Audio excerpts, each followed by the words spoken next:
Now, in this video, we are discuss about model activity task English class 4. Then read the passage and answer the question that follow.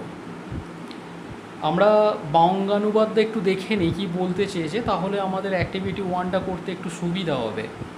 তো চলো পড়ে নিই। Sometimes you want to listen stories from your elders. মাঝে মাঝে তোমরা তোমাদের বড়দের থেকে কিছু গল্প শুনে থাকো। Your elders usually tell you stories that have imaginary creatures and events. তোমাদের বড়রা মাঝে মাঝেই কিছু গল্প বলে থাকে যাতে কিছু কাল্পনিক জন্তু বা ঘটনা মেশানো থাকে। Such type of wonder tales are called fairy tales. এই ধরনের বিস্ময়কর গল্পগুলোকে আমরা রূপকথার গল্প বলে থাকি। Although this stories always do not have a fairy. যদিও এই ধরনের গল্পে সবসময়ই রূপকথা থাকে না। Yet the stories almost always carry some valuable messages. যদিও এই ধরনের গল্পগুলো প্রায়শই কিছু মূল্যবান বার্তা আমাদের কাছে বহন করে নিয়ে আসে। There are a number of fairy tales from different countries. বিভিন্ন দেশে অসংখ্য এই ধরনের রূপকথার গল্প আছে। Each country adds its own flavour to a tale. এবং প্রত্যেকটা দেশ তাতে তাদের নিজেদের কিছু রসমাধুরী মিশিয়ে এই গল্পগুলো তৈরি করে। A fairy tale usually starts with long ago or once upon a time. বেশিরভাগ গল্পগুলোতেই শুরুর ক্ষেত্রে দেখা গেছে long ago or once upon a time এই ধরনের বাক্য ব্যবহার করতে।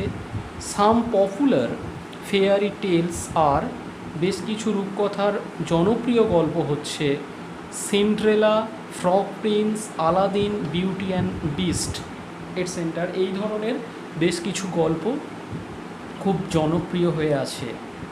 তো অ্যাক্টিভিটি 1-এ ম্যাচিং করতে বলেছে। দেখো, match column A with column B, write the sentences in this space given. A কলামে 3টে ওয়ার্ডস আছে, fairy tale always, each country, beauty and the beast. আর বি কলামে আছে is a popular fairy tale, adds its own flavour to a fairy tale and do not have fairy. আমি ম্যাচিংটা করে দিয়েছি। 1-এর সাথে লাস্ট, 2 অলওয়েজ সেম, আর 3 ওপরের একদম আপার পার্টের সাথে ম্যাচিং হবে। দিয়ে আমি বাক্যটাকে জুড়ে আমি বাক্যটা বানিয়েছি। Fairy tales always do not have a fairy. Then 2-এরটা, each country adds its own flavour to a fairy tale. 3rd, beauty and the beast is a popular fairy tale. এগুলো তোমরা এখান থেকে মিলিয়ে নিতে পারবে। দেন অ্যাক্টিভিটি 2, এখানে আমরা কি বলছে না, change the underline singular nouns to a plurals and rewrite the sentences in the space given once is done for you. আমাদের যে নিচে দাগ দেওয়া আছে যে একবচন নাউনগুলো, সিঙ্গুলার নাউন্সগুলো, তাকে প্লুরালে ট্রান্সফার করতে হবে এবং বাক্যটাকে পুনরায় লিখতে হবে। একটা তোমাদের এক্সাম্পল দিয়ে দিয়েছে, দেখো, some monkeys are hanging from the branch of the banyan tree. এখানে দেখো মাঙ্কিজ আর ব্রাঞ্চ এগুলোকে প্লুরাল করে আমাদের লিখতে হবে বাক্যটাকে। আবার আমরা লিখে সেখানে লেখা আছে some monkeys are hanging from the branches of the banyan tree. তাহলে মাঙ্কি থেকে কি হয়েছে, মাঙ্কিজ এস এসেছে, আর ব্রাঞ্চেস থেকে ইএস যোগ হয়ে ব্রাঞ্চেস প্লুরাল হয়েছে।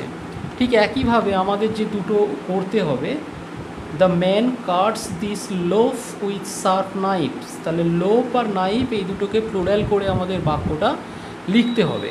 আমরা জানি লোফের প্লুরাল হচ্ছে লভস, LOAVES, লভস, অ্যান্ড নাইফের হচ্ছে NIKNIVES, knives.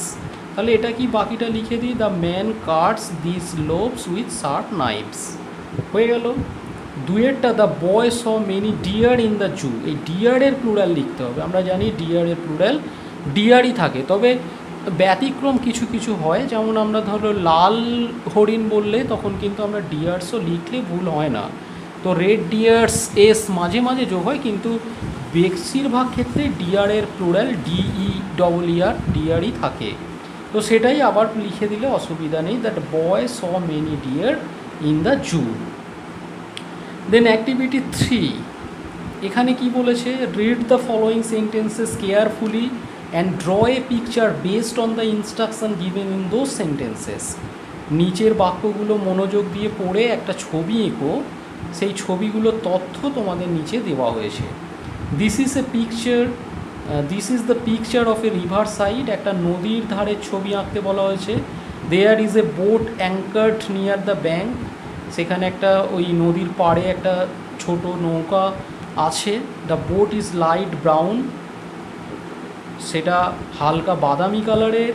The tiller is black, এবং সেখানে ওই পাটাতনটা কালো। The water is light blue, জলটা হালকা নীল, with deep blue ripples on it, এবং গভীর বা গাঢ় ব্লু বা নীল রঙের তাতে জলস্রোত দেখা যাচ্ছে। The sky is light yellow, আকাশটা হালকা হলুদ। অ্যান্ড লাইট অরেঞ্জ, হালকা কমলা কালারের। বার্ডস আর ফ্লাইং, সেখানে পাখি উঠছে। There are some green bushes on the bank of the river, এবং সেই নদীর পাড়ে মাঝে মাঝে কিছু ঝোপঝাড় দেখা দিয়েছে। আমি এক্সাম্পল হিসাবে আমার ছাত্রীর একটা আঁকা ছবি তোমাদের দেখাই, সে এঁকেছে খুব সুন্দর। তোমরাও এই ধরনের ছবি এঁকে তোমাদের স্যারেদের কাছে স্কুলে জমা দিতে পারো।